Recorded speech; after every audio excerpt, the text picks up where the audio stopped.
in their processes. This current version is called, developed by a project committee called ISO PC 302 in collaboration with the technical committee called JCT1. For every standard, this is a normal procedure they follow. This is the latest document. It's a guidance standard, as I mentioned, but even though not certifiable, most of the organizations, particularly all the certification bodies, the bodies of the organization which do issue certifications, will need to follow to conduct their audit procedures with this particular standard. This is the fourth version. It was fourth revision for the period of last 17 years. The particular standard how says is how to conduct a management system audit, like ISO 9001, ISO 1401, ISO 27001, and such auditable standards, how to conduct the audits, how to assess the auditor's capabilities, their skill set, and how to deliver the audits, how to plan the audits, all that will be part of this particular standard document.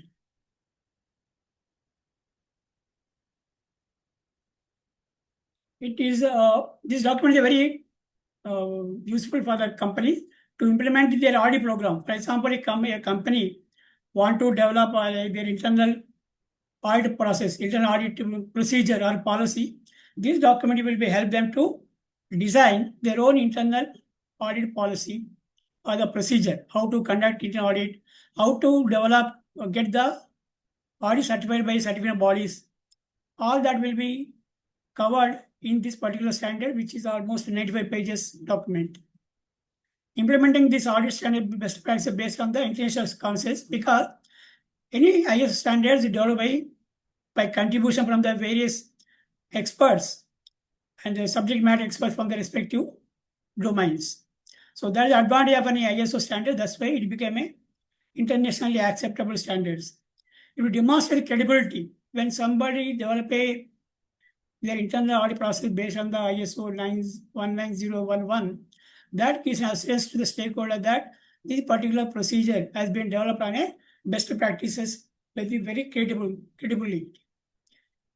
It also improves the management systems processes and improves the internal process of the company also when we follow these particular standard requirements. And whenever IRCA or some certification accreditation bodies, they develop the audit standards, there also those companies will follow these particular document procedures in developing the training procedures. Let us see now why this is important. ISO 19011 also underpins the CQA and IRCA audit trainings and certification schemes provided by accreditation certification bodies. For example, the section body which I work for BSI, we develop all our certification schemes for all the standards based on this 19011 standard, so that globally the audit delivery, audit conduct will be uniformly followed. And it is also easy for example, I am in India, I do delivery audit for any other company like USA, UK. The procedure what we follow is uniform. The audit delivered by my colleague at the UK will be the same. The way I deliver the audit for the same client. That is a benchmark for doing the audits across the globe. Particularly for this standard, now there is a new revision, the fourth version, that drivers are changes in the remote audits.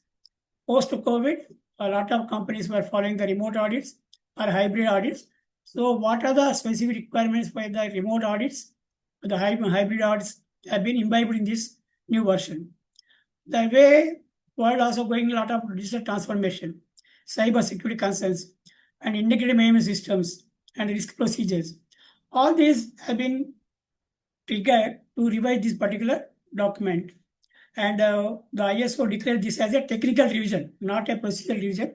It's a technical revision where certain technical improvements have been brought into the standard. And now we'll look at the major changes, what happened in this 2026 version. Expand the remote audit guidance.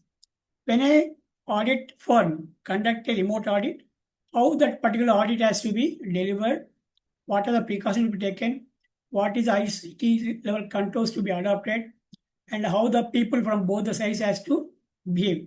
These particular aspects have been incorporated in this current version under the expanded remote audience guidance. Stronger risk-based approach. Whenever an audit is being delivered, the auditing team or the auditing company, certain body has to see what are the risks and opportunities available for the company, how the audit can add more value to the company, and what is the strategic objectives and the process effectiveness, how to achieve the process effectiveness is also being added into this particular requirement. Enhance audit competencies.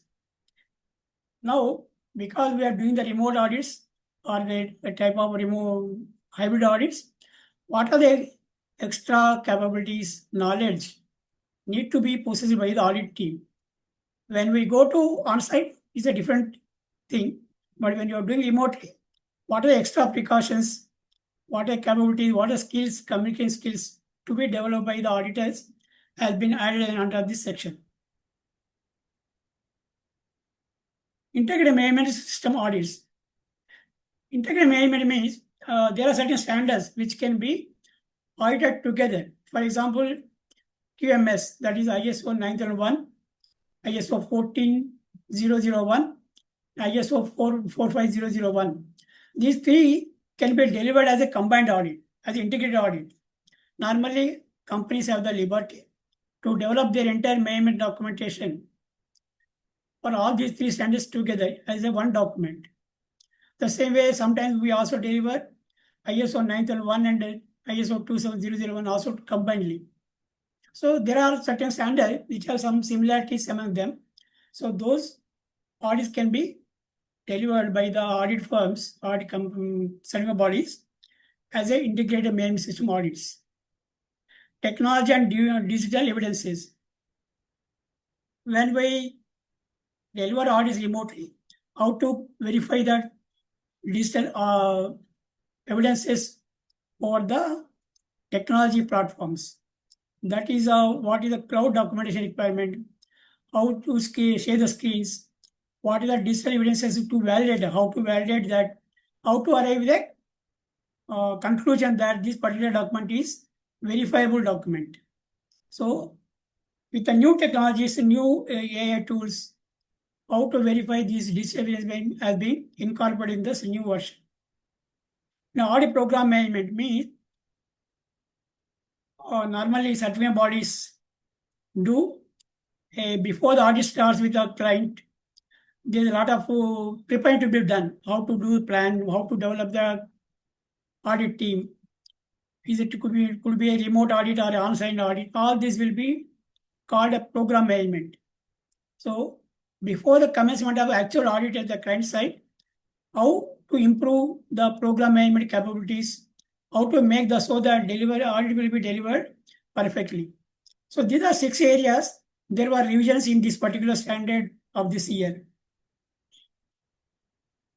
How the new standard going to affect? So companies has to update their audit procedures. In case they have an internal audit procedure right now for their own consumption, keeping this standard requirement, they need to update that particular internal audit procedure. The same way, all certified bodies also need to modify their audit procedures, how they deliver the audits, everything. Impact and auditors and consultants. Auditors should strengthen vital audit skills. Because of the remote audits, online audit, and the AI technologies, what sort of skills audit teams and their consultants has to develop, and what type of thinking they need to do in the new environments. This is going to be affect all auditors' capabilities also.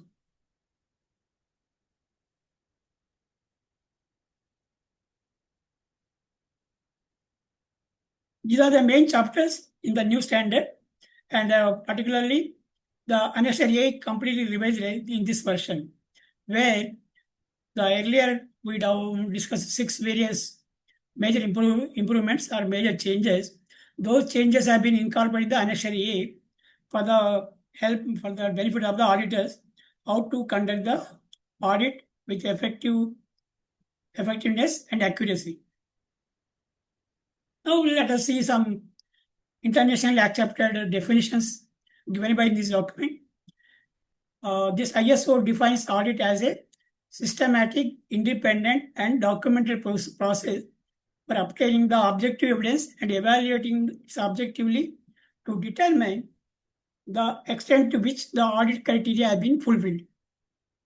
These are definition, and this definition is very useful to understand how to develop our audit procedure. Now, every PPA or our Association of Independent Data Auditors Association of India, when we plan to design a audit procedure to our clients based on the new DPDP or DGPSI, this audit definition will help us to develop our procedures. Normally, audits are conducted in two ways. One is called combined audits. Combined audit is, as I explained, we can do a combined audit for the more than one audit standard. QMS, ISMS can be done combined, as I explained earlier. That is one combined audit. Joint audit is two different auditors.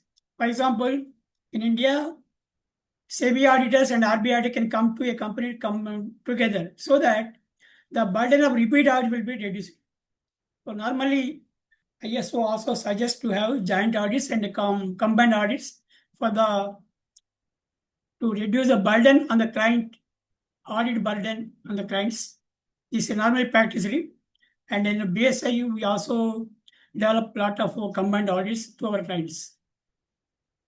There are various important definitions given by ISO. How to understand the audit scope, what is the management system, how to arrive at the audit criteria before going to the audit, and what is the objective evidence, so that evidence will help us to analyze, understand the compliance of the particular control or the requirement. Audit evidences, what sort of audit evidences we need to maintain to fulfill the audit objectives. Finally, when we write the report, what type of audit findings to be identified at the end of audit while writing the reports. These are important definitions. Just I put here for the understanding of our team. As we know, there will be broadly audits of the three different types. One is called first party audit. That is when a company do internal audit themselves, either their own people or the third party, or do the audit for their own company purpose as per the minimum directive. That is called first party audit. Doing self audit, that is a simple word. Second party audit is a company doing audit some other company. For example, normally banks, when they host their infrastructure in the data centers, banks do the data center audit. This is called second party audit. So one auditor doing the other stakeholders audit.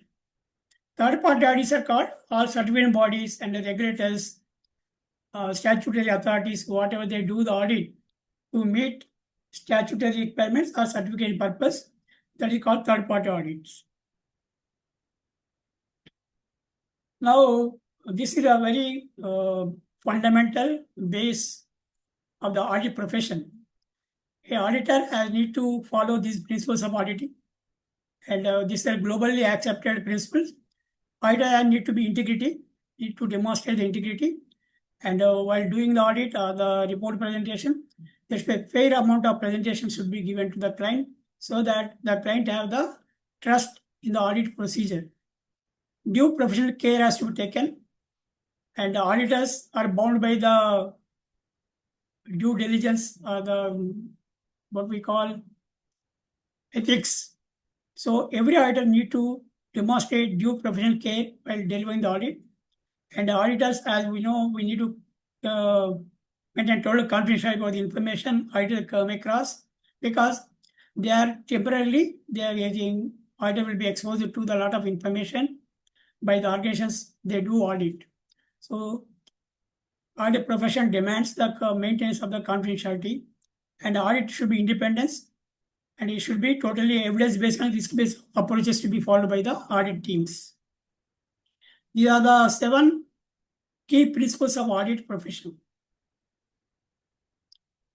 And as per the document, another key area, there will be normally in the companies, a company sales teams or the marketing team, they get the client engagement.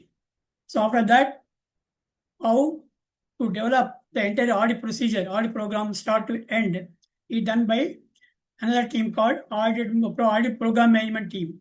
In BSI, we have a different team who do the entire audit programming, and they identify who are the auditors, what is the time, they communicate with the client, audit schedule, then they get the approval from the timings, everything, then auditor role come into the picture. So how to develop any audit program has been described here in this particular section of this document. During the audit program development, establish the audit objective. Why we are going to do this audit? What is the purpose? What standard or the framework we need to fulfill by doing this audit? Determine the evaluating and audit program risk and opportunities.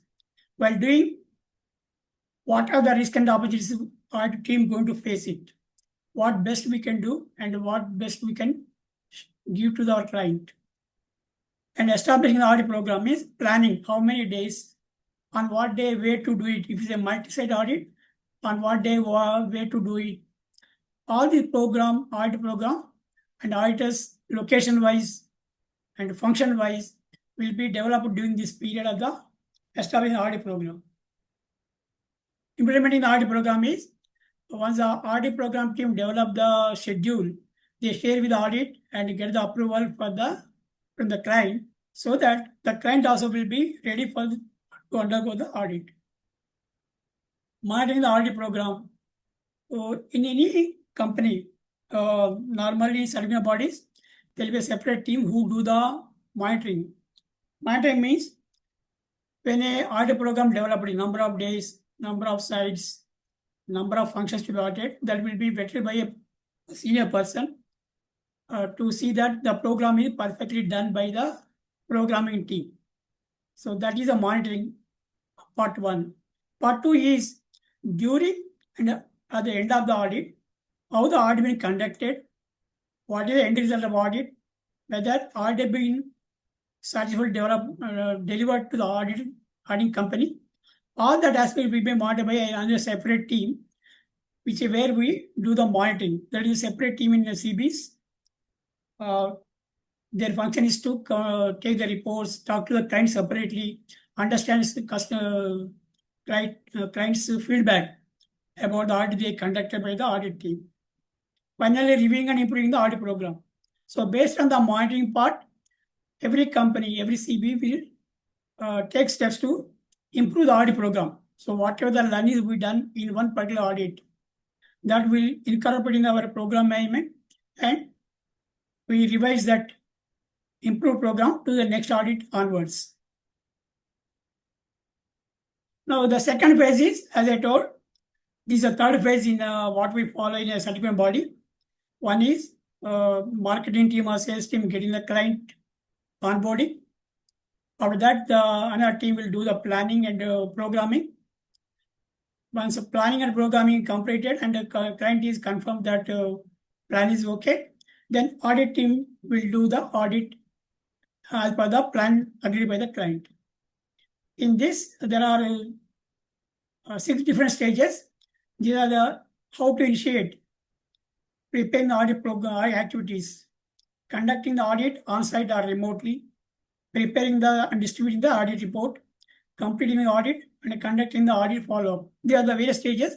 We'll see in detail one by one.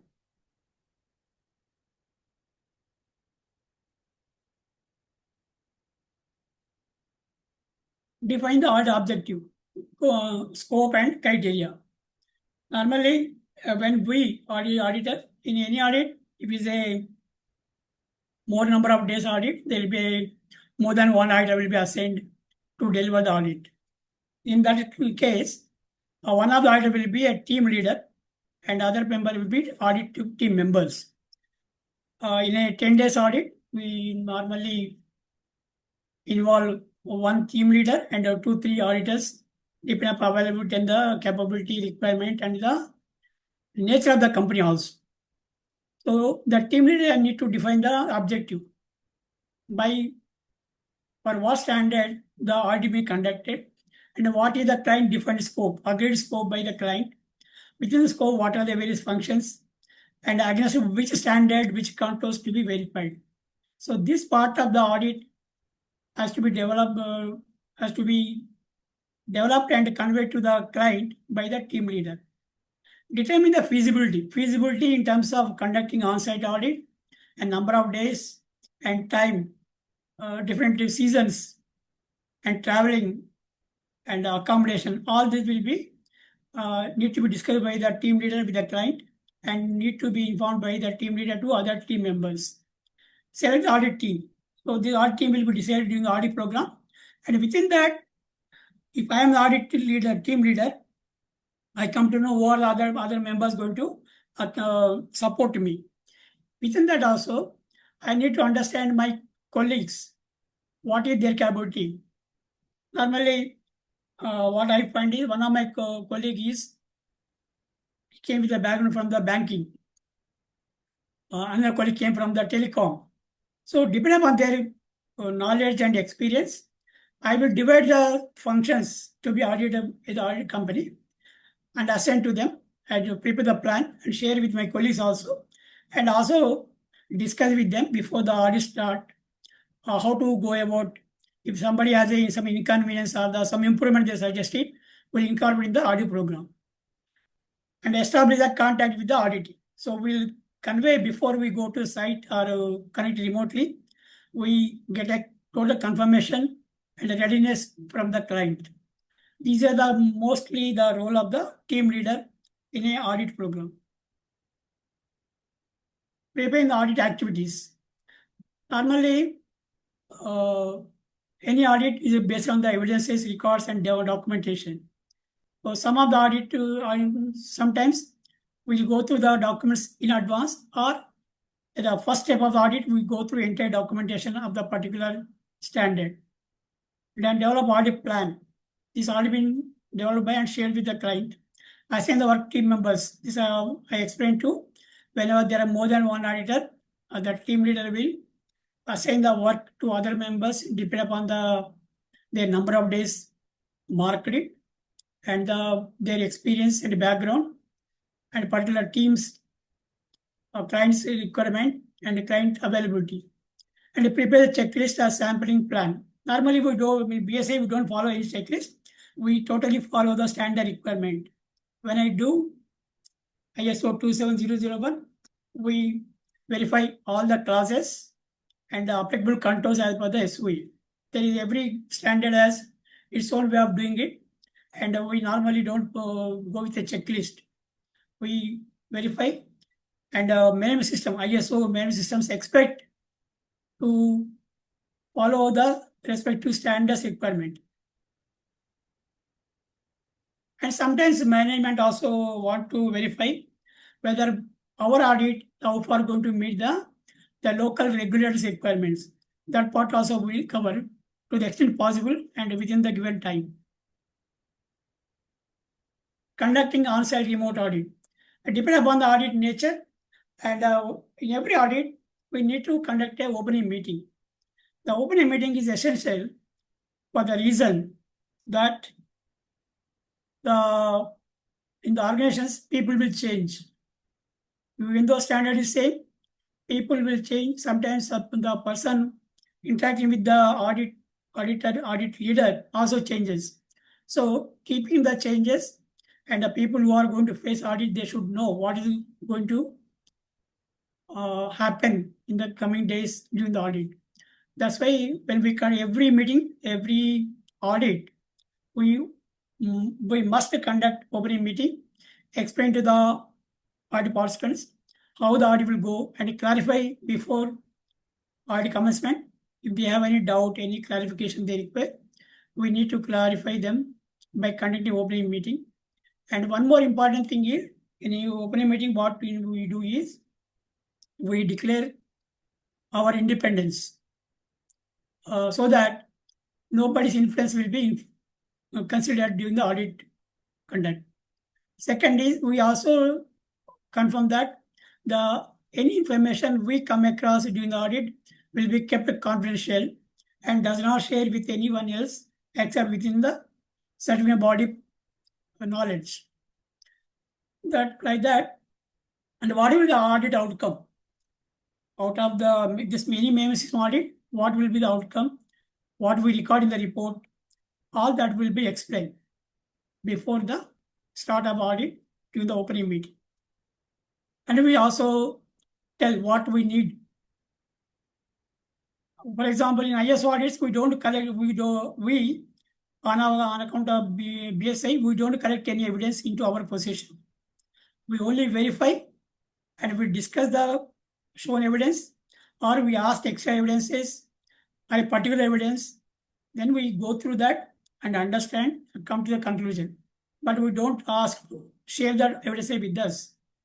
That is a ISO procedure what we follow. Whereas in PCA DSS, the PCA Council who develop the PCA standard, they direct all the auditors, all the audit firms. When we do PCA audit, we have to get all the evidences what we verified it. And those evidences has to be taken into account of the certified body. And we need to retain those evidences for 3 years period. And at the end of the 3 years, we have to delete the evidences. In the 3 years is given because of the PCA DSS is a very granular and a sensitive audit. As you know, the audits the card data security. So that's why PCA Council mandate all the audit firms doing the PCA audits. They need to collect the evidences and store in a secure place for 3 years period. So there is a difference in this audit, both the audit approaches. And conduct the interview of personnel. We discuss with all the team members who are being brought as a function leaders or role leaders. And based on the interviews, we make a notes. And based on the notes, we prepare the report. Observe the activities. When we go on site, we observe it. And particularly when we do the physical security audit, we ask them to take the laptop or the phone throughout the place of the premises, and we observe it whether all the controls have been, how they are put into the premises. Based on that observation, we record our remarks. Review the records. There's a document review whether all the policy procedures as per the standard or per the framework is available with the client, and those are being covered extensively as per the requirement of the standard. This is the way we conduct the on-site or remote audit. Closing meeting and reporting. This is another key step auditors has to follow. At the end of the audit, we have to take some time, half an hour, 1 hour, prepare upon the veracity of audit, prepare the closing meeting presentation, where we tell what is the outcome of audit, and if there are non-conformities, before non-conformity, we report what are the highlights, what are the good practices that client following.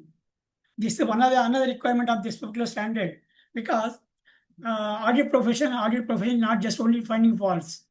So what are the good practices, the company, what we observe it, we also record as a noteworthy items. And then there will be second part is opportunity for improvements.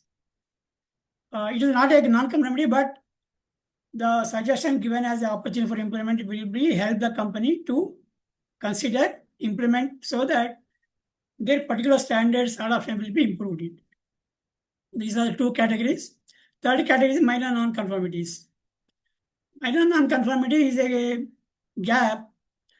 They implement certain procedures, certain evidence has been shown, but all the evidences and whatever they shown during the audit not fulfilling the complete requirement of the standard. Those will be recorded as a minor non-conformity. Minor non-conformities will not stop the certification. There are major non-conformity. There is a total breakdown. For example, the company not all conducted internal audit. They are not conducted the management review. They are not defined the objectives of the management system.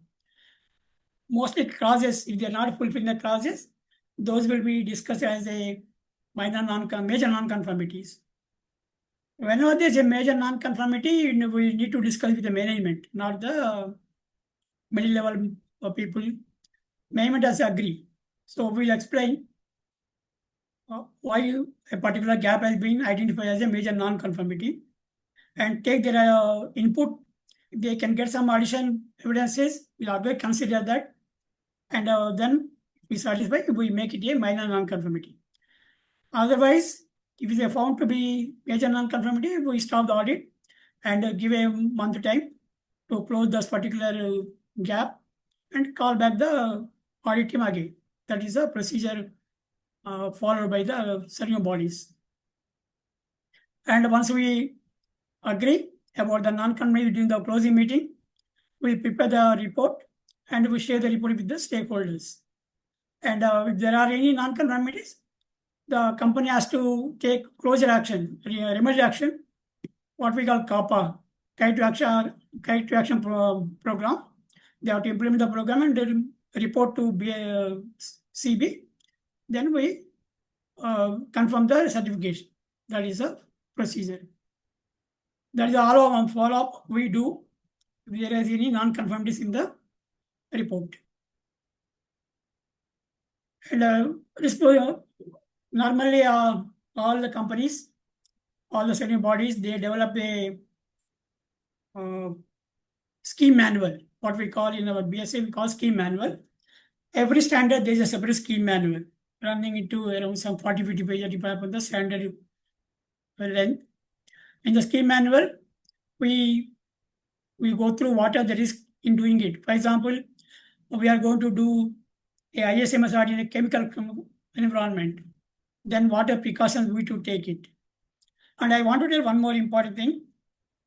Certain bodies, apart from the audit team who have been identified to deliver the audit, sometimes they need to audit, engage a subject matter expert or technical expert, what we call. That is required because I give an example. When we're doing developing our company delivering the QMS ISO 9001, is a quality management audit. But that quality QMS they are doing it a IT company.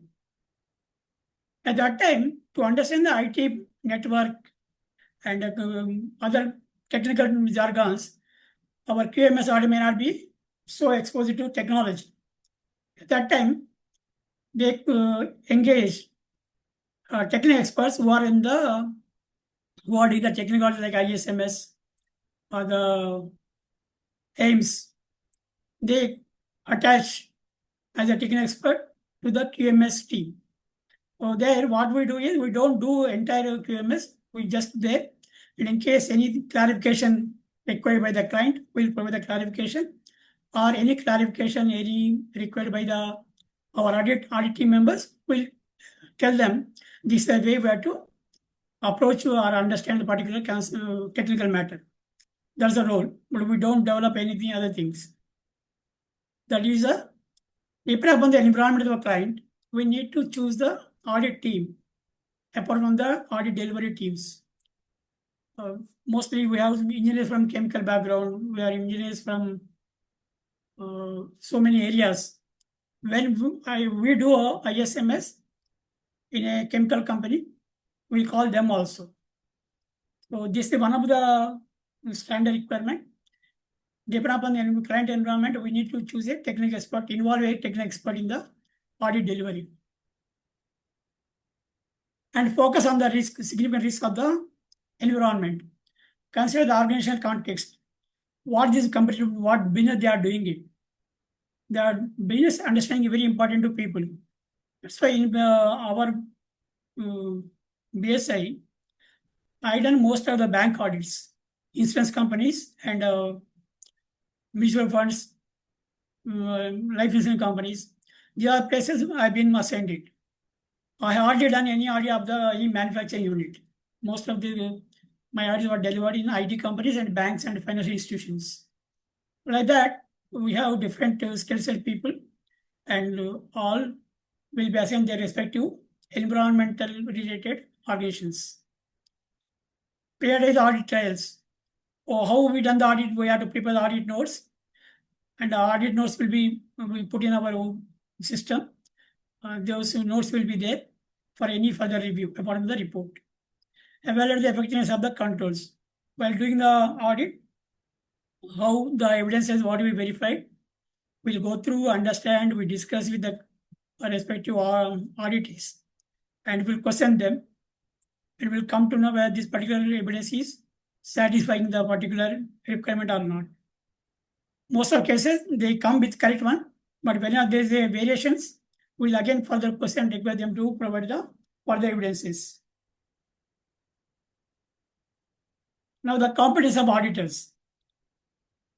This is very essential, as we all know. Unless we are competent to do audit, and the auditor will take us to a task. See, when we do audit, we should have a thorough understanding of standard. In case of ISMS, what the class expectations, how all the 93 controls to be verified. For that, as we all know, we have the national standard, support standard called ISO 2702.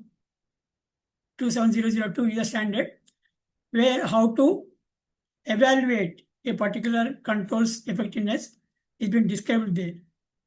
So we, during our initial days of the audit, when I entered the audit, we were told to go through entire documents and observe the audits done by my seniors. How they are questioning it, how they are verifying the evidences, how they come to conclusions we need to verify. When I joined the BSI, first 20 days, I was not doing any audit. I was accompanying my seniors and understanding how they are doing it, how they are reporting, preparing the report. And that is one of the requirements of audit to start with. And audit principles and methods. What sort of method? For example, how to choose the samples in a particular area. There one of the principles is a statistical sample or empirical sample. What is the need and type of the company we decided. Sector specific knowledge. Auditors who are doing a management system, they need to have the sector wise also. For example, how the chemical sector or the IT sector, they are different from the other sector, manufacturing sector, need to be understood. Then only we'll be able to deliver the audit very effectively. Of course, this soft skills, communication, and data analytics, understanding the document, language particularly. Most of times I need to correct that language of my colleagues who share notes with me for my report preparation. So that is one more skill an auditor need to imbibe, how to communicate and how to improve the language or how to write the report. Yeah, the companies is auditors should have, and in certified bodies, there will be other team who do the evaluate the auditor before they put into a real audit on their own. In particular, this particular, I want to bring this 7.2 class, keeping in our upcoming Association of Indian Independent Auditors, we started it. An auditor should have should demonstrate good personal behavior. Particularly BSI, we can't go with a jean pant. We can't go with the sports shoes. We have to go properly in a formal way, so that the client will be welcome us as a BSI clients, auditors. Generic knowledge and skill management of the system auditors. So any management system, we should have what are the skills we require. We need to imbibe it and then go. Discipline specific and sector specific competencies of auditors to be verified. Generic competence of the audit team leader. If you are assigning a person as a team leader, what are the extra capabilities and competencies he need to possess need to be evaluated and decided before we put a person in the team leader position. After I do audit as a some 10 audits as a team member, then only they made me as a team leader. You know that nowadays we are getting a lot of certificates with the audit team leader. It's not that certification is not the only end. In certification bodies, unless we complete the 10 to 12 audits on our own, we can't become a team leader. Knowledge and skill of the audit multiple disciplines. If a company having different disciplines in finance, physical security, HR, there are different disciplines. So we should have a basic understanding what the HR team requirement, what the HR team do in the company, what a finance team do in the company. All this we need to have in audit before the audit we go to audit. How to achieve the audit competency? That's why what we do is we have to show our. For me, I am showing my CISA credits to my BSA also to show that my competency with the current trends in the technology, in audit profession, all that. Every auditor has to show their competency by undergoing some trainings, some in their respective disciplines. Achieving audit team leader competence. Extra skills like planning, coordinating with the team members, arranging the transportation, talking to clients over phone. These are the extra skills required for the team leader. These are the defined in the class 7.2 of this particular standard. And the best practice for the main system audits. Any auditor know we need to follow these things to effectively deliver an audit. Plan thoroughly. We need to understand customer and the time limit and what are the problems we are going to face during the audit. So sometimes we also face unnecessary unwanted scenarios, but that we are able to solve it and convince the client that this particular requirement is required. Use process of particularly the challenge comes when we show some non-conformities. Most of the clients don't accept it. So we have to show the standard. What is standard expectation? Why we are classifying this particular gap as a non-conformity to be shown to the people who are not convinced about the non-conformity. That is one of the big challenge for the auditors. Use a process approach. That is our basic line in our DGPSA. Anything is we need to look at the process. Within the audit also, what is the finance process, what is HR process, what is the development of a software. There have to be different processes. As process-wise, we have to go and inquire with the client, question the client, and get the suitable evidences. That is the way we need to conduct the audit. Follow the evidence-based approach. Without evidence, should not come to any conclusion about the audit outcome. Maintain the impartiality, drive the continual improvement process. From the start of the audit, we have come a long way. We have improved a lot of things. Our any ISO standard manual, what we call scheme manual, we improve from time to time by adding the additional content so that the auditors in the currently and future, they follow the improved procedures. There's a way SEB do the process improvement in the audit deliveries. So this is basically I want to share with the team about this particular document. And mainly the audit procedure. Now we at BPPI has developed a separate entity to deliver the audits. This particular document will be very useful, and we need to develop a scheme manual depending upon the scope of audit. Our DPDP audits. DPDP is a legal document, as all we know, but where we are going to do this DPDP audit or the data audits. That if, for example, we are going to do a data audit at a hospital, that is not the same. We can't follow the same formula at the IT company. We can't follow the same formula at the bank. So depending upon the environment, we need to develop a audit procedure to do the DPDPA compliance or the GDPS audit. This standard copy, which is very reason timely, will be helpful to our community. That's why I want to present these basic things to share with all of you. Thank you very much for your time. And if anybody want any clarifications, we can discuss it. Thank you all. Thank you, Adepu sir. sir. The forum is open for any questions. Oh. We have another 5 minutes time also. Yeah.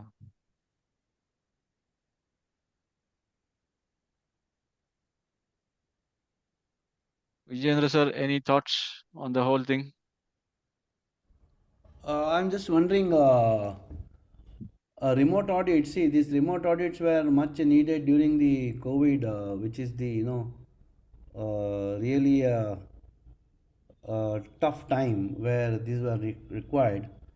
Now there is a opportunity, and given an opportunity, people would like to do in-person audit compared to remote audit, because in remote audit you will not be able to go through the documents and some documental evidence like records, and especially when you are having a walkthrough of manufacturing shop floor or stores, so supply chain areas, so all that area is not really, you will not you will not be able to survey it as compared to on site. So I don't know why the so late. Any change in conducts or anything that we have already gone through that remote audit, right? Now Right. it has come. Now it has come. I don't know now. And another thing is there is a hybrid option now, more worldwide. Actually, I'm talking about worldwide. There is a hybrid option. That Yes. means still, even given a choice, people would do a in-person audit. And in-person audit or a on-site audit has a lot of advantages. You have a customer connect, you have a touch point, you have a p-touch, all those things. Remote audit, you don't have all that. Shinai sir, now remote audit is inevitable, but it all depends upon the. See, I tell you in the BSA what we have done is, or My question, no, no, no. I know I'm not asking the definite advanced pros and cons. I'm only saying that why now this ISO community is now releasing. It's been see during the this we were looking for this kind of a guidelines during the COVID. COVID, I have done personally remote audit across the geographies out. That time we were looking how any audit guidelines or anything that at that time community is silent.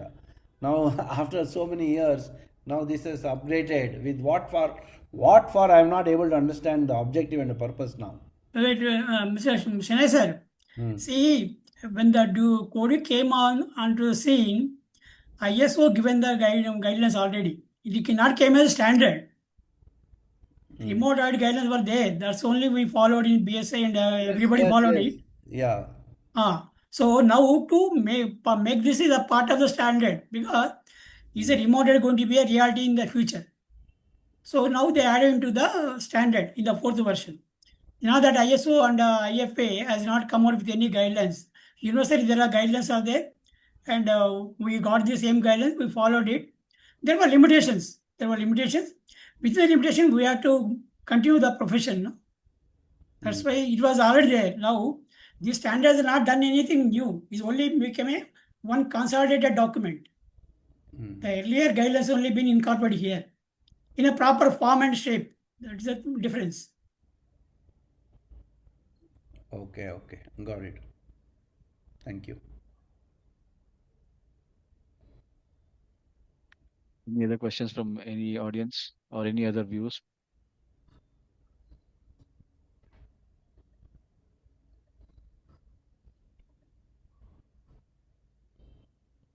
Okay, thank you everyone. Thank you, sir. Thank you so much for your Thank you, Adepu such sir. a broad Thank you, sir.